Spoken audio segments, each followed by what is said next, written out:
जनवरी 2023 की बात है। जापान में एक मछुआरा अपनी नाव में मछली पकड़ने निकलता है। समुद्र में कहीं बीच जाकर ये अपना फिशिंग नेट पानी में फेंकता है। कुछ देर बाद जब अपने जाल में फंसी हुई मछलियों को निकाल रहा था, इसे एक बहुत ही अजीब सी लंबी सी मछली फंसी हुई मिलती है। ये मछली बहुत बहुत ज्यादा लंबी थी, मानो एक सांप की तरह। ऑलमोस्ट 6 मीटर इसकी लेंथ नापी गई बाद में। इसका शरीर चिपचिपा और रबड़ जैसा सफेद था। ये कोई नॉर्मल मछली नहीं थी, बल्कि गहरे समुद्र से आई ये एक डीप सी ओरफिश थी।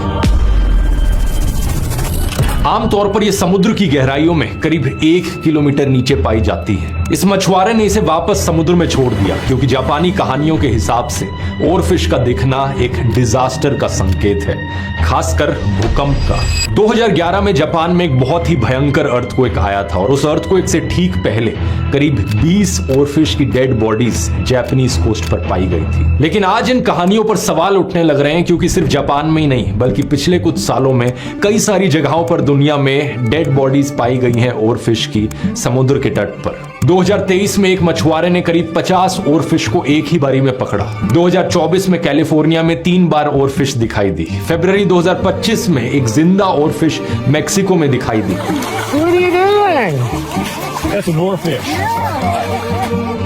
इन मछलियों का इस तरीके से बार बार दिखाई देना एक बहुत ही हैरान कर देने वाली चीज है, क्योंकि कुछ साल पहले तक ओरफिशेस को देखना बहुत रेयर चीज होती थी। ये सिर्फ साल 2001 में ही पहली बार था कि एक जिंदा ओरफिश की फिल्मिंग करी गई हो। लेकिन बात यहाँ सिर्फ ओरफिश की ही नहीं है। गहरे समुद्र में बहुत सारे ऐसे डीप सी क्रीचर्स अचानक से बाहर निकलते हुए दिखाई दे रहे हैं। जायंट फैंटम जेलीफिश, ये कमाल का जीव जिसके टेंटिकल्स रिबन जैसे 10 मीटर से भी ज्यादा लंबे होते हैं। यह आमतौर पर समुद्र के अंदर 1 से 2 किलोमीटर की डेप्थ पर मिलता है, लेकिन अंटार्कटिका में इन्हें 80 मीटर की गहराई पर देखा गया। इसी साल 2 और ऐसी घटनाएं हुई। रशिया में मछुआरों ने एक ऐसे जीव को पकड़ा जिसे देखकर लोग कहने लगे कि यह तो एलियन है। ये एक स्मूथ लंपफिश थी जिसका शरीर एक ब्रेन जैसा दिखता है। इसके अलावा स्पेन की कोस्ट से करीब 2000 मीटर दूर ब्लैक सी डेविल एंगलर फिश समुद्र की सतह के पास देखी गई। ये डरावनी सी दिखने वाली मछली, इसका नाम ही समुद्री शैतान है। ये दोनों प्रकार की मछलियां फिर से डीप सी क्रीचर्स हैं, जिन्हें ऊपर ऑलमोस्ट कभी नहीं देखा गया है। जाहिर सी बात है, यहाँ पर सवाल उठता है, आखिर हो क्या रहा है? ये डीप सी क्रीचर्स जिनकी खबर इंसानों को हजारों सालों से नहीं थी,